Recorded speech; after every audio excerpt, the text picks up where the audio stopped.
จองเฮาคาหูคาห้าเมื่อเฮาคาแหนขึ้นกว่าเหนือต้องผ้าเหนือกลางหาวเนี่ยมีเสียงห้องแสนปุนดาเลลัดนี่เฮาคาวางสำวางเปิงที่เฮาคาพยายามเลยหู้ลวยดังที่เฮาคำตับหลุเจ้าหูถ่อมยินเสียอิดกันนะ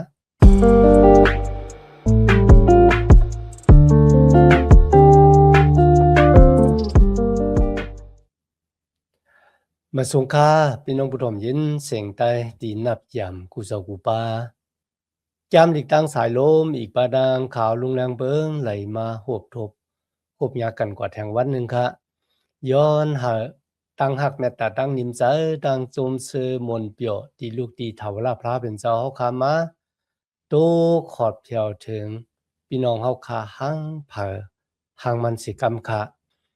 ในวันมื้อนี้เฮาก็ได้สืบเห็นยามสาลามคาน19คานเช้าค่ะยามสาลามคาน19คานเช้าในคาน19เนี่ยก็มีรองใหญ่อยู่3รองรองที่1นั่นก็ตั้งอันพระเป็นเจ้าผ่านสร้างเฮ็ดเป็นรองที่2ก็จะเป็นปิ้งหยาบตลาพระเป็นเจ้ารองที่3เป็นเจ้าเมสิยาเจ้าเกกชอดมีเสียเจ้าหวางป้าก็ด้วยหันแก้มสลามคาน19นั่นมีอยู่2รองก็นะครับรองที่1นั่นก็เป็นตั้งอันพระเป็นเจ้าเป็นผู้ผ่านสร้างรองที่2ก็ตั้งอันมันเจ้าเปียตูมันเจ้าเหนียวค่ะมาตั้งปิงหยับตลาพระเป็นเจ้านะครับกุยกาเสียดรแม็กกี้เวอร์นอนค่ะซ้ำหันในแก้มสลามคาน19ใน3รองตั้งอันพระเป็นเจ้าผ่านสร้างปิงหยับตลาของมันเจ้าอีกปาดางเจ้าเกกชอดเจ้าเยซูคริสต์นะครับในข้อที่1ถึงข้อที่6ค่ะนะมีความว่าเอวนะครับเอวนี่มันเป็นชื่อของพระเป็นเจ้าปู่หมาเอลชัดไดเนี่ยอันนี้เป็นชื่อของพระเป็นเจ้าค่ะนะเป็นพระเป็นเจ้าผู้ที่มีอานาตันโคเนตั้งอันผาดสังตอนที่2ซ้ำเตจาติข้อที่7ลาถึงจีการค่ะนะปิญญับตลาเนี่ยหมายมีปักเปลืองของพระเป็นเจ้านั่นน่ะเต็มทนเป้ว่าเป้จุ่มเจจอดๆนะครับเขาขับมาโดยในตั้งอันพระเป็นเจ้าผ่านสร้างอันตั้งค่ะ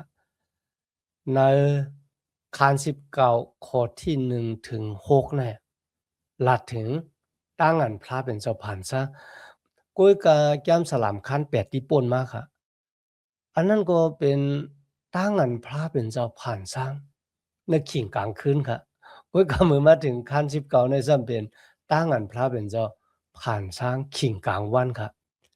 แก้มสลามคัน8นั่นน่ะเขาหันเลือนหลาวแก้มสลามคัน19ซ้ำลาดถึงกลางวันเขาในข้อที่1ถึง6ค่ะนะ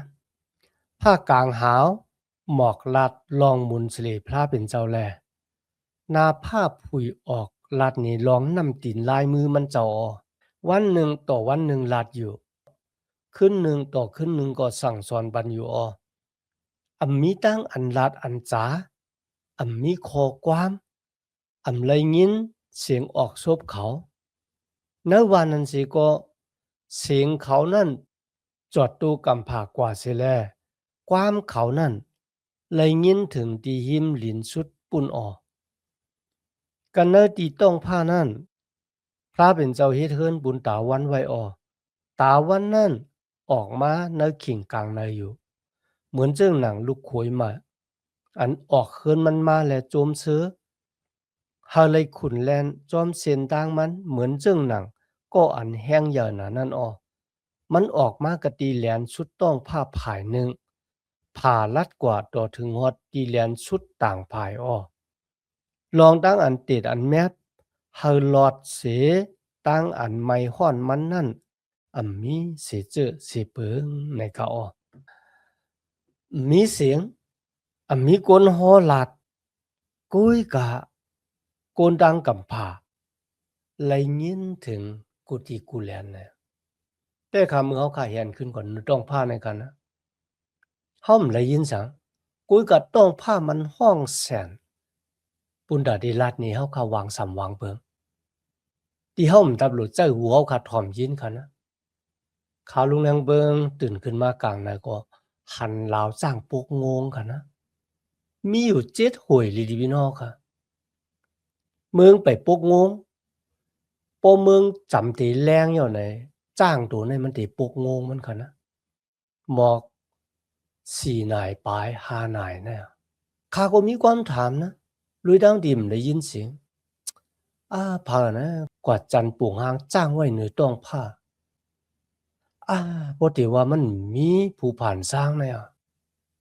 เป็นช้างมันซ้ำเป็นปุ่งหางจ้างแต่วันดังที่ข้าได้เกิดมามันก็มีอยู่แล้ววายสิข้าตายกว่าเขาก็ยุ่มว่ามันดึงแต่มีอยู่อันนั้นมันเป็นเสียงของกลางเฮาที่ห้องแสนปุณดาได้ลาดนี่โกนเฮาว่า มีผู้ผ่านสร้างนะคะนะกำพาโลก็สักแก้ววันละมนุษย์สัตวะเครื่องเปิงกามีเนี่ยมีผู้ผ่านสร้างมันไรปอเป็นมาหางกุยมันมีตีเตจ้ามันในสมัยแกมลิกในแต่หมายเฮาขาไหลหูลองมันแม่นซิซามีผู้เหลียวที่มีติแต่จ้าที่เป็นอยู่นิกจ้าถาวรานั้นเป็นพระเป็นเจ้าที่เป็นผู้ที่เฮ็ดให้มีติเตจ้าของกัมพาโลกาค่ะนะเมื่อเขาอ่านในโรมาข้าน1ข้อ20ค่ะติจ้าเอาผ่านช้างเฮ็ดเป็นกัมพาลินเมืองมาในค่ะนะอาณาตันคู่ของพระเป็นเจ้าติ่มเลยเปียออกมาตีรวยตัวมันไหนคะแหละกุ้ยกับเจ้าสภาวะในค่ะนะเปียออกมาว่าภาคกลางหาวเลยปืนข่าวว่าอันนั้นเป็นสติปัญญาของพระเป็นเจ้าอันนั้นเป็นอาณาตันคู่ของพระเป็นเจ้าอันนั้นเป็นแผนการและเป็นอโลของพระเป็นเจ้าที่พระเป็นเจ้าผ่านสร้างเฮ็ดเป็นมาเนี่ยเครื่องเปิงที่พระเป็นเจ้าผ่านสร้างเฮ็ดเป็นมามันขึ้นไหลขามศักดิ์สิทธิ์ลาดว่ามีผู้ผ่านสร้างในเขานึกย้ำเงากำผาการหนึ่งข้อที่2ค่ะนะห้องพระเป็นเจ้าว่าเอโลฮิมนะครับความว่าเอโลฮิมค่ะมันไหลปองว่าก็เร็วค่ะนะแต่เจ้า2ก็ขึ้นกว่าจือของพระเป็นเจ้าก็ลาดว่ามันเจ้าเนี่ย3ป้าเป็นสู่เหลียวพระในโยหันขั้นหนึ่งข้อที่1ข้อที่3ครับเมื่อกดจ้าหูปึ้งนั่นพระเป็นเจ้าแต่อยู่และลูกเจ้าก็มีอยู่รวยจอมพระเป็นเจ้าลูกเจ้าในโยหันห้องว่าขอความพระเป็นเจ้าก็มีอยู่รวยจอมพระเป็นเจ้าพระเป็นเจ้าผ่านทั้งเครื่องเปิงการมีดังเสียงดังหลวงรวยขอความของพระเป็นเจ้าลองตั้งที่ปอเป็นมากามีนัสแก้ววลาเนลินเมืองเนี่ยมันนำไรปอเป็นมารวยดังที่มีขอความของพระเป็นเจ้ามันบอกว่าพระเป็นเจ้าปอเจ้าลูกเจ้าวิ่งเห็นมดจังเจ้าเนี่ยโฮมกันผ่านช้างเฮ็ดเป็นกำผาแล้วก็จะแก้วเวลาลงนะในโกโลแซขั้นหนึ่งข้อที่16ค่ะนะก็แปลว่าเครื่องเปิงกามีดังเสียงดังลงในเลยขามดังอันพระเป็นเจ้าผ่านช้างเฮ็ดเป็นมาอำว่าจะเป็นภาคกลางเฮาและลินเมืองลองตั้งที่ตากูนเฮาขาดตัวยหันและตากูนเฮาตัวยำหันอำว่าจะเป็นคุณผีคุณช้างในปะหลางของเขากามีไหนคะนะลองตั้งซื้อเนี่ยพระเป็นเจ้าเป็นผู้ผ่านช้างเฮ็ดเป็นมารวยมันเจ้าและปุญตามันเจ้าแล้วอีแพทคันหนึ่งค่ะพี่น้องค่ะในก็ติดลัดถึงลองตั้งอันพระเป็นเจ้าเป็นอยู่3ป้าเป็นสู่เหลียวพระกันนะพระเป็นเจ้าเป็นผู้วางแผนการเจ้าเยซูคริสต์ซ้ำมาตายบุญตาเฮาครับวิ่งเห็นมาจังพระเป็นเจ้ามาแกดเขกลางมีอยู่เลยจอมเฮาไหนคะนะพระเป็นเจ้าเป็นผู้วางแผนการผ่านสร้างเฮ็ดเป็นจักแก้วเวลาทั้งหลายลูกเจ้าซ้ำมาเฮ็ดให้แผนการของพระเป็นเจ้าออกอย่างในด้านถูดเอาโกนเฮาค่ะๆบ่ย่อวิ่งเห็นมดจางเจ้าก็มาตุ้งหนึ่งอยู่อุบเปิงพองงํเครื่องเปิงที่พระเป็นเจ้าผ่านสร้างเฮ็ดเป็นไว้พี่น้องค่ะ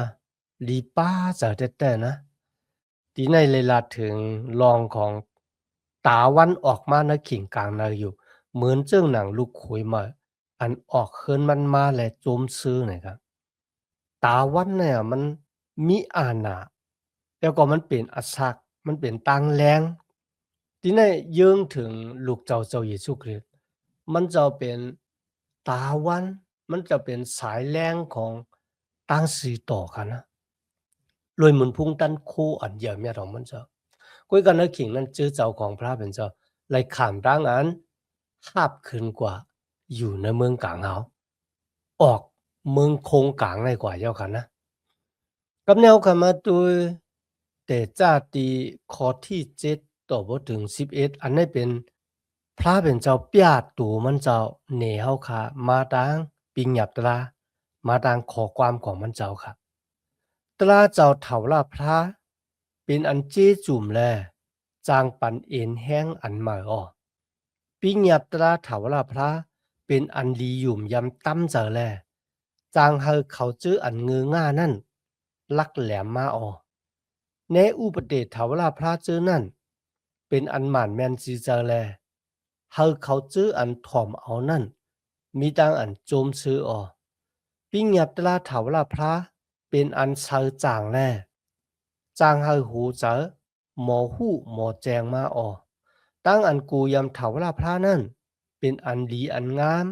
แต่อยู่เสอ้อตั้งอันเถาวราพระสี่อย่างซื้อนั่นแมนจอมหนังตลาซื่อๆแลเป็นอันเพ่งเป้งอยู่ตาเสอ้อเป็นอันลีถูกเจ้าหน้าหรือต้อนหน้าเสคำลอดงานแลเป็นอันวานหน้าหรือต้อนเสหูนำโฮงพึงอ้อตราเจ้าซื้อนั่นปัญญาณปิญญาที่ข้าเจ้าอันเป็นก้นอ่อนเจ้าเฮาในอ้อก็เปื่อนเปิ้ซ้อมซื้อนั่นแลข้าเจ้าไลอักโยอย่างน่ะที่ข้าอ้อตอนที่2ก็เป็นปิ้งหยับตราพระเป็นเจ้าครับที่ในลาดว่าปิ้งหยับตราพระเป็นเจ้าเนี่ยเจจุ่มลีน่ะในกันนะเจจุ่มกันนะกำเนิดปดด้วยจุดาจากตันโกนเฮาเนี่ยเฮาเป็นโกนดิมเจจุ่มก็บ่จึงนั้นมีวันค่ะที่เฮาได้รับตั้งเกจอดกันนะเฮาค่ะหลู่เลยมาอิงปึงเกจูของพระเป็นเจ้ากันหน้าน้อยปิ้งหยับตราเป็นตั้งอันหมดสาเมตตาเพ่งและหลีงามเจจุ่มนะครับพี่น้องครับโดยโลมาคาน7ข้อ12ถึง14กันนะโลมาคาน7ข้อ12ถึง14ครับเปิ้นในแลปิ้งหยับตลาดตื้นเป็นอันหมดจางอ้อข้อความปิ้งหยับเจ้ากูคอก็เป็นอันหมดจางซีต่อและเมียดหลีอ้อบ่เป็นไหนจ่องเขาว่าตั้งอันเมียดหลีเอาเกาตายฮื้อมันนำว่าอะไรจึงหนังนั้นอเปียตราจังเอาตั้งอันเมียดหลีเสปองการเนื้อเกาให้เกาตายหนังหือเฉพาะอเปียตราตักถังซามาออก็เปิดคอความเพียงหยับเจ้านั่นแหละเลยขามตั้งอันเนเปียลองมันเยียงแค้นให้หมึกหนานั่นอ้อวางพอเขาขาอ่านความไตเขาขาเนี่ยก็เฮ็ดให้เขาขากว้างใจเหมือนกันค่ะนะก็เพราะฉะนั้นบ่ว่าเขาขาก็อ่านแตกกันดังต่างภาษาบ่ได้เป็นความมานฮะความไทยฮะเนี่ยก็ที่หมอความอังกฤษก็สำคัญดีกันเนาะที่เฮ็ดให้หมอป้องใจง่ายที่ในสระบ่รู้เลยล่ะว่าปิ้งยับตะลาพระเป็นเจ้าหมดจังซีโตลีน่ะในกันนะกำในซ้ำมีความถามว่าป้นนั้นตั้งอันหลีเนี่ยก็เปิดสังมันสมาปันตามที่ข้าเนี่ยสำหรับบ่รู้ก็ขึ้นแล้วว่ามันจะปิ้งยับตราปันตามเฮามันจะกุยกับปิ้งยับตรานั้นเลยเปียนี่เฮาฮู้ว่าคนเนี่ยมีสภาวะภายแต้มคนเป็นคนมีบทบาทปิ้งยับตราเหมือนจังแอบจำเฮาก็อยากด้วยตูเฮาตั้งเฮ็ดตั้งสร้างของเฮาเนี่ยมันนำหมดสาเหมือนจังหนังแอบจำไรหรือฉะนั้นมันก็แอบจำก็จังมาเจ็ดปันเฮาเลยก็บ่จังนั้นครับปิ้งยับตราพระเป็นเจ้ามีไว้ปุนดาให้โกนตัวหันบัวตะแปดของตัวเจ้าเก่าเหมือนแอบจำให้โกนตัวหันนะกุยกับมันจอยเฮาหมเลยก็บ่จังนั้นเฮาหลุเลยมาจูเจ้าเยซูคริสต์กุยเขาอันนั้นก็มันเป็นเกจูตลาค่ะนะแทงคอหนึงครับปิ้งยับตราพระเป็นเจ้านั่นน่ะเป็นอันหมั่นแม่นจือเจ้าแท้ๆนะครับเจ้าแท้ครับพี่น้องครับหมู่พระเป็นเจ้าลาดว่าวันนึนสุดมันเจ้าได้จีหยังตะลาโกนกูก็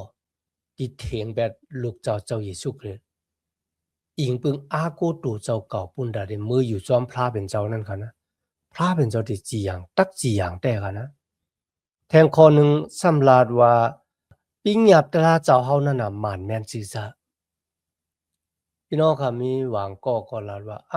สมัครแก้มดีขอในคำบ่เกียกหวังก็ว่าสมัครแก้มดีขอในคาเกียกไหนเบิ่นนั่นเนี่ยที่ได้ได้ลาดถึง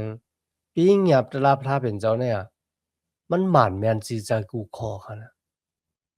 มันเป็นเหมือนเจ้าหนังคือก็ล่ะเหมือนเจ้าหนังความสั่งห้ามที่โกนกว่าอยู่ในรอยสูงๆค่ะนะความสั่งห้ามว่าอย่าไปเกียกลงกว่าพวกเกียกลงในมันจะว่าสุดที่ปิวขึ้นกว่าเนื้อกลางเอาก็ก็สุดที่ตกลงกว่าตั้งตาพุ่นน่ะอันนี้เป็นสภาวะที่พระเป็นเจ้ามีไว้ในกันนะก็เพราะฉะนั้นในวันเหมือนเนี่ยสมาจามดีของพระเป็นเจ้าเป็นข้อความที่หมั่นแม่นสิจะแต่กันนะแทงคอหนึ่งกันนะปิ้งยับตราพระเป็นเจ้านั้นมดจางพี่น้องเขาเคยเป็นคนมดจางปิ้งยับตราพระเป็นเจ้าก็ได้จอยเฮาเหมือนกันจอยเฮาค่ะแล้วก็ยุกยองอาสากตานเฮาค่ะเนี่ยให้มันสูงขึ้นให้มันหลีขึ้นกันนะแทงคอหนึ่งค่ะตั้งอยู่สิกูยำพระเป็นเจ้านั่นน่ะมดจางขาวสาอันนี้ล่ะถึงตั้งอยู่สิกูยำมันจึงปอตั้งลูกค่ะนะเฮาค่ะเป็นลูกเฮากูปอเฮากุยกะเฮาก็ฮักปอเฮานะซ้ำแทงรองหนึ่งเฮาก็ซ้ำมีตังกูนั่นน่ะตั้งอันเฮาค่ะมีต่อพระเป็นเจ้าก็เฮาฮักพระเป็นเจ้านั่นขิงเดียวกันเฮาก็มีตั้งอยู่สิกูยำมันเจ้าอันไหนกุยกะที่จอยเฮาค่ะหลอดป่นเสตามอาแปดแทงคอหนึ่งปิ้งหยับตราพระเป็นเจ้าก็เป็นตั้งอันซื่อๆโยๆนะครับพี่น้องค่ะเมื่อละถึงลองหมั่นแม่นสิจะความสื่อความอยู่นะครับนะปีลาดป่องจะค่ะวันดี主耶稣จุกอยู่ต่อหน้ามันค่ะนะมันถาม主耶稣ว่าสิจาเนี่ยมันเป็นนิสังอะนะสิจาตรานั่นนะมันเป็นนิสังอะนะมันเป็นความสื่อความจะลองหมั่นแม่นสิจะที่แต่主耶稣เป็นสิจาตรานั่นค่ะจุกอยู่ต่อหน้าของมันค่ะนะปิ้งหยับตราพระเป็นเจ้าก็สื่อต่อเจ้าแต่ค่ะพี่น้องค่ะสื่อต่อค่ะนะเฮาค่ะกำจ้างจอมหลังปิ้งหยับตราสิป้ามหลายอันนั้นแหละที่จอยเฮาค่ะว่าเฮาเป็นคนมีบทบาทหลู่มาหาบเอาเกจูตราในสู่เยซูคริสต์ที่มันเจ้าคำตอกจะตายต่างเฮาคำตามบทบาทต่างเฮาตายต่างเฮาวันที่3ลูกกำลังตายขึ้นดิบมาเมื่อเฮาหาบเลยซบยุ่มเลยจ้ะจูเยซูข้าเป็นคนมีบทบาทข้าจ้อยดูเจ้าเก่าป้นบทบาทนั่นได้ข้าใครป้นสิบทบาทไหนหาบเอามันเจ้าไหนนั่นค่ะเฮาค่ะเลยเป็นคนสื่อต่อคำนี้เขาขามาถึงข้อที่12ค่ะสลามการ19ผู้เหลออำสูหาหันตั้งพิษตู่เจ้าเก่าจื้อนั่นไหลถ้าเวลาพระที่ข้าเขียนดดถุดนูเอาข้าเจ้าเสกติอเปียดข้าเจ้าอันอำทางอำช้านั่นสิกรรมที่ข้าปีอเปียดอันตั้งใจเฮ็ดนั่นก็เขียนต่อให้ข้าเจ้ากลางหลอดสิกรรมที่ข้าอย่าไปเฮาจื้อนั่นอุปเปิงข้าเจ้าสิกรรมที่ข้าเฮ็ดนั่นแหละข้าเจ้าจังเตมีตั้งอันเจจุ่มแลจางเตกลางหลอดตั้งอันพิษเปิงอย่างน่ะลงหลังนั่นที่ข้าอ้อเขียนต่อให้ความข้าเจ้าอีกตั้งแก้มตั้งปองข้าเจ้าจื้อนั่นเป็นตั้งอันถูกจะเกี่ยวจะเจ้าเฮาสิกรรมที่ข้าถ้าเวลาพระเจ้าอันเฮกังข้าเจ้าเจ้าอันถูดเอาข้าเจ้าที่ข้าที่ในค่ะที่ตอกตาแม็กกี้เวอร์นอนว่ามันจับแสงแก้มสลามคัน19ลัดถึงเจ้าเมสสิยาป้านว่าค่ะนะเมื่อลัดถึงหมักหินเนี่ยมันเยื่องถึงเจ้าเยซูคริสต์มันเยื่องถึงตั้งอันเจ้าเยซูได้มัดถูดเอาเฮาค่ะพี่น้องคนไทยเขาเอามาเป็นข้อความตีเฮ็ดเพลงความเขาย้อนหาข้อความที่ออกที่ซบขาวมาเนี่ยเป็นตั้งอันภาวนาในใจข้าแลเป็นที่เป้งโปจากในสายตาของพระเป็นเจ้าสีกรรมในเขาที่ในลาถึงพลาในคณะที่ต้วยหันถึงตั้งพิษเปิงของตูเจ้าเก่าพี่น้องข้าเจ้าแต่ค่ะนะ วางมิ้วเขาเจตนาเฮ็ดแต่เขาฮู้ว่าก้อยก็หลายมิ้วที่เขาบ่เจตนาเฮ็ดกันนะเขาบ่ฮู้ค่ะทีนั้นย้อนหาพระเป็นเจ้าโปรดวางควางหลอดปันหาขับป่นบ่ได้แปดจึงได้สิกรรมในเขาบ่ยอลัดถึงตั้งอันลุกพื้นหมึกเลืองนั่นค่ะนะมันเปลี่ยนอีสังหลานอันนั้นก็เป็นตั้งอันเถียงแปดเจ้าเยซูค่ะนะอันนี้เป็นตั้งลูกพื้นที่หมึกเลืองแต่ๆนะครับกำแล้วก็มาถึงจามสลามคานเช้าค่ะนะจามสลามคานเช้าเนี่ยเป็นตั้งอันคนมีอิสระสุดต้องอ่อนวอนหาพระเป็นเจ้าปุ่นแต่ตั้งออมอย่างของเจ้าเมสสิยาในค่ะนะแต่ว่าจามสลามคานเช้าเนี่ยมันเป็นจามสลามของคนมีอิสระที่ว่าจังไหนก็เลยค่ะก้อยก็เชื่อแม่กิวนอนว่ามันเป็นคานที่ลาดถึงกรุงเกจูของพระเป็นเจ้า คันเช้าในข้อที่1มีไว้จังหนังนะครับเขาถามว่าพระมาในมืออันมาทบให้อุบาทนั่นแหละเขาพระเป็นเจ้าอยากกุบนั่นเฮกังมาเสกำรวยนะครับลาดถึงในวันอขิงข้าวยามเดียวขาดเลยหบทบตังตุกข้าหยาบเผิดขานใจนั่นน่ะวันนั้นเป็นวันที่เขาหลู่พระเป็นเจ้าวันนั้นเป็นวันที่เขาหลู่ ความตอบที่ลูกที่พระเป็นเจ้ามาเนี่ยครับนะพระเป็นเจ้าแค้นต่อค่ะสิกรรมเนี่ยครับในข้อที่2ครับถ้ามันเจ้าป่วยบันดังจอยแถมเสกันนะจ้องปีกหมันเจ้านั่นมาดีมาแลเขาเอากะตีลอยจี้อุ่นนั่นทอกกำมาเสกำลุยข้อที่3ครับถ้ามันเจ้าหับตุ้งเอาเคืองตั้งหลู่มากูเจอกูเปิงนั่นแหละถูกเจ้าเกียกเจ้าตั้งอันชักหลู่มาเจอนั่นเสกำลุย เมื่อละถึงเครื่องปลูกจ่อพวกเขาก็อ่านนะแก้มเหตุไปคานหาเครื่องปลูกจ่อนั่นก็มันก็เยื่องถึงเจ้าเยซูคริสต์ด้วยค่ะในข้อที่4ถึง6ค่ะนะให้มันเจ้าปั่นจ้อมกันหนังอันอันโหลมามีนั่นแหละเฮาตั้งอันมาขึงปองไว้เจ้านั่นเป็นจ้อมกูอันสิกำรวยหนังนั้นแลเฮาขาดตะข้องเปล่าตั้งซื้อเปี่ยวรวยตั้งเป้แหน่งมานั่นแล ตักขามป้อยยองย่อพระเป็นเจ้าก็ปือมาเป้นอย่างนั้นที่เขาเฮาถาวราพระเฮ็ดเฮากาอันมาสุตองต่างเสียงต่างหลงนั่นเป้จุ่มเสกำโลยแค่มยาค่ะนะยามสลามเลยเฮ็ดเฮาขาคุกจะไล่มือจุยสุตองเลยค่ะนะมาได้เป็นตั้งอันเลี้ยงก้นหาเหงโกก็ย่อนะมาได้เป็นตั้งอันสั่งลมสั่งแข้งลงผิวหุงนั่นหนองกาลีเลก็ย่อนะมาได้เป็นตั้งอันลือผีหอผีก็ย่อจุยสุต้องลองสั่งเสมว่านะนส่วนเกตตาเสมนีก็ย่อพระเป็นเจ้าถ่อมย่อก็พระเป็นเจ้าเขานวันมื้อนั้นก็เหมือนกันครับพระเป็นเจ้าก็ตึกหาเฮาคันเนี่ยสุดต้องย่อก็มันเจ้าก็ติมันเจ้าก็ติตอบความสุดต้องเฮา สุดโต่งจึงขนาดนั้นจะสุดโต่งปอกเหลือเขานะเพราะว่าเขาขัดถ่อมที่จะอิสุสอนเขานั่นนะมันจึงลองของแม่ไม้ดังผู้เสียงตะล่าเมือกอะ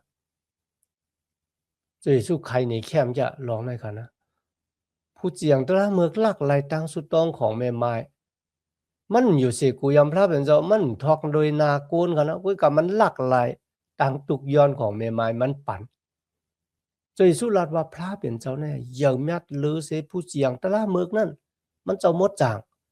มันเจ้าหากสูมันเจ้าหันกายคันลงในจุดาสะของสูย้อนตาสู่ดักไหลหาตาสู่ดักทบต่อยตาพักตูดักผุยบันสูมันโหลไหลสุดต้องเหมือนเจิงแม่ไม้